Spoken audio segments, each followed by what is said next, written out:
আল্লাহ bran, আসসালামু আলাইকুম রহমতুল্লাহি বারাকাতু। দুদিন আগে লেআউটের একটা ভিডিও দিয়েছিলাম আপনাদেরকে, যে ঘরের জন্য আমরা লেআউট করেছিলাম। এই বিল্ডিংটি হচ্ছে আমাদের 1400 ফিট স্কোয়ার।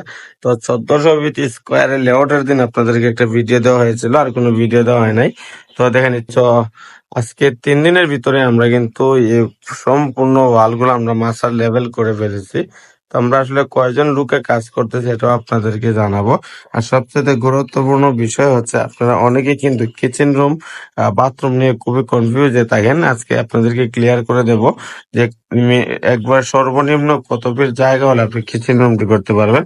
তো ভিউয়ার্স, সেখানে যদি দেখেন, এখানে কিন্তু একটি বাথরুম রয়েছে, যে জায়গাটা আমাদের লম্বায় হচ্ছে 6 ফিট 4 ইঞ্চি জায়গা, আর এমনি ফাঁস হচ্ছে আমাদের 6 ফিট।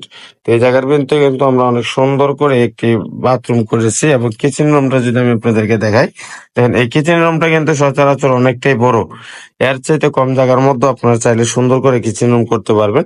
তো আমাদের এইখানে জায়গাটা দেখেন, এখানে হচ্ছে লম্বা হচ্ছে 8 ফিট, আর ফাঁস হচ্ছে 6 ফিট জায়গা আমাদের এই কিচেন রুমটা।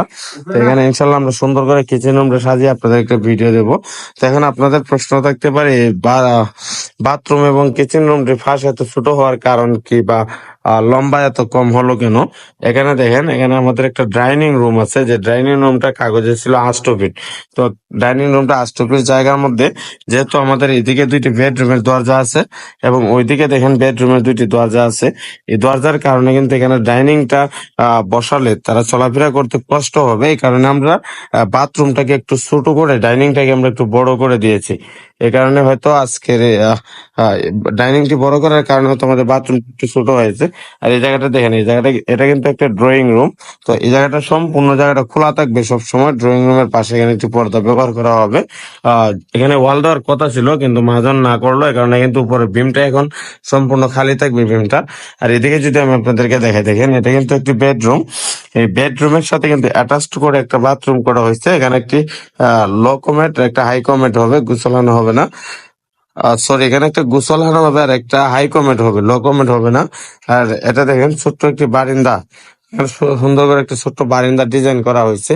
তো আরেকটা রুম আছে, অ্যাটাচড রুম, আমি আপনাদেরকে দেখাই। রুমের সাথে অ্যাটাচড একটা বাথরুমও রয়েছে, যে জায়গাটার মধ্যে খুবই চমৎকার করে কিন্তু এটা সাজানো হয়েছে। আর এই রুমটা দেখেন একটু, এটা কিন্তু সম্পূর্ণ একটা বেডরুম, এখানে আর কোনো কিছু নাই। বেডরুমটা কিন্তু অনেক বড়। ওইদিকে হচ্ছে 13 ফিট এবং ওইদিকে হচ্ছে 12.5 ফিট এই বেডরুমটি। আর ওইখানে যে আরেকটি বেডরুম আপনারা দেখতেছেন, দেখেন এই বেডরুমটা কিন্তু একই সিস্টেম। ওইদিকে হচ্ছে 13 ফিট আর এমনি হচ্ছে 12.5 ফিট। এই বেডরুম গুলো কিন্তু আপনাদেরকে যে বাথরুমটা দেখাইছিলাম, এই বেডরুম গুলো কিন্তু অনেক বড়। দেখেন ওইদিকে হচ্ছে 13 ফিট এবং ওইদিকেও 13 ফিট, 13 ফিট এই বেডরুম গুলা। তো অনেকে আমাদেরকে প্রশ্ন করেন যে ভাই, কত ফিট হলে সর্বনিম্ন বেডরুমের নাপগুলা হয়। আমি আপনাদেরকে বলবো, আপনারা চাইলে জায়গার সংকেত থাকলে আপনারা 11 ফিট দিয়েও কিন্তু বেডরুম করা যায়। 11 বেডরুম, 12 বেডরুম, এবং সবচাইতে কমন যে বেডরুম গুলা হচ্ছে, এগুলা হচ্ছে আপনি যদি 12 ফুট আর 13 ফুট করেন, তাহলে বেডরুম গুলা খুবই কমন, সব জায়গায় সচরাচর ব্যবহার করা হয়। তো ভিউয়ার্স, আজকে ভিডিওটি ভালো লাগলে অবশ্যই একটি শেয়ার করে আমাদের পাশে থাকবেন।